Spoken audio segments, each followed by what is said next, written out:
नमस्कार सर्वांना, Rupali delicious kitchen मध्ये आपलं स्वागत आहे। आज आपण मस्त अशी गावरान पद्धतीची कांद्याच्या पातीची सुक्की भाजी बघणार आहोत। एकदम झटपट होते आणि तुम्ही सकाळच्या काही गडबडीत पण करू शकता, मुलांच्या डब्यासाठी किंवा मिस्टरांच्या डब्यासाठी, आणि खायला एकदम अशी चविष्ट लागते। एकदम सोप्या साध्या पद्धतीमध्ये झटपट होणारी आहे, अगदी 10 ते 15 मिनिटात होते।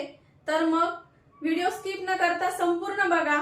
चॅनलवर कोणी नवीन असाल तर चॅनलला सबस्क्राइब करा आणि व्हिडिओच्या शेवटी लाईक करायला विसरू नका।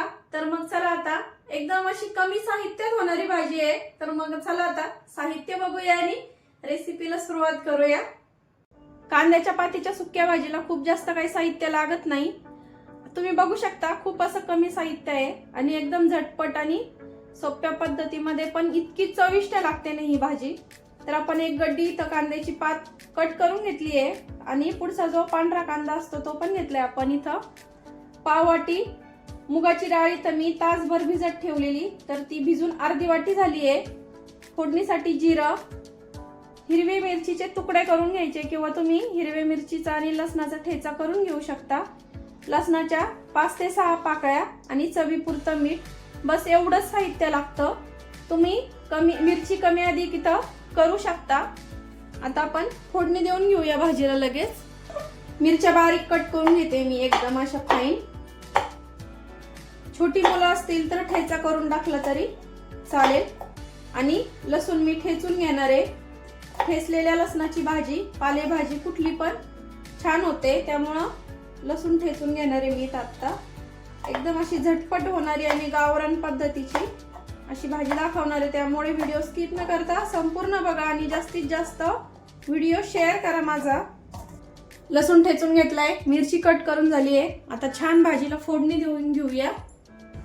कढई गरम करायला ठेवली आहे, त्यामध्ये 3 ते 4 चमचे आपण इथं तेल टाकून घेतलंय। तेल पण खूप जास्त नाही टाकायचं पालेभाजीला। जेवढी तुम्ही साधी सिंपल भाजी कराल ना, पालेभाजी कुठलीही असू देत, तेवढी ती खूप छान लागते, ती चविष्ट लागते। आता तेल छान गरम होऊ देऊ आपण।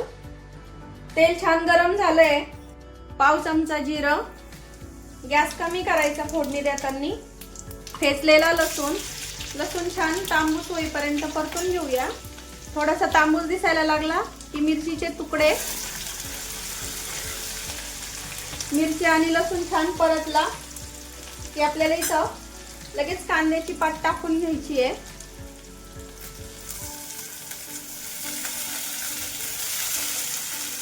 कांद्याची पात टाकून झाली की गॅस मोठा करायचा आहे आणि आता भाजी छान तेलावरती आणि मिरची आणि लसणावरती परतून घ्यायची छान अशी। मीठ टाकायची घाई करायची नाहीये।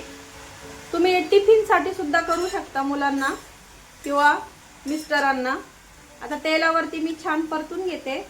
आता ही भरपूर अशी दिसते आता, पण नंतर खूप कमी होते। थोडीशी परतली की आपण मुगाची डाळ पण टाकून घेऊया, म्हणजे भाजी सोबत मुगाची डाळ पण छान शिजेल। मिक्स करूया। आणखीन 2 ते 3 मिनिट मी परतून घेते ही भाजी, म्हणजे आपल्याला मीठ टाकायला अंदाज येईल। आता गॅस कमी करायचा आहे आणि बघू शकता भाजी जवळपास अर्धी अशी कमी झाली आहे, निम्मी कमी झाली अशी। चवीपुरतं जे मीठ घेतलंय ते टाकून घेऊया, मिक्स करायची। आणि आता भाजीवर झाकण ठेवायचं नाहीये, नाहीतर भाजीचा रंग चेंज होतो। आपण 3 ते 4 मिनिट भाजी अशी शिजून घेऊया आणि मग आपल्याला 3 ते 4 मिनिटांनी झाकण ठेवायचंय भाजीवरती, म्हणजे भाजीचा रंग आहे तसाच राहतो, छान असं हिरवगार। 3 ते 4 मिनिट झाले, आता बघूया भाजी।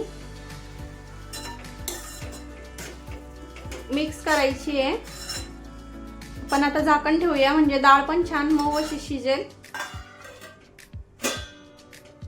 आता पुन्हा 2 ते 3 मिनिट शिजून घेऊया भाजी। आता बघूया 3 ते 4 मिनिट झाले। बघू शकता भाजीचा रंग असा बराचसा आहे तसाच आहे, कारण कुठलीही भाजी शिजली तर थोडासा रंग तिचा चेंज होतोच। तर आता आपण डाळ शिजली का बघूया। तर हे बघा, डाळ छान शिजली आहे, हे बघा छान मॅश होतीये। भाजी शिजली आहे का बघूया। भाजी पण छान शिजली आहे, भाजी पण छान मॅश होतीये बोटावरती। आता मी अशीच थोडीशी ओलसर ठेवणार आहे। तुम्हाला जर अगदी एकदम अशी सुक्की हवी असेल तर अजून थोडंसं गॅस मीडियम करायचा आणि मीडियम गॅसवरती भाजी शिजवून घ्यायची, म्हणजे एकदम तिचा जो आहे थोडासा ओलसरपणा तो पण कमी होतो।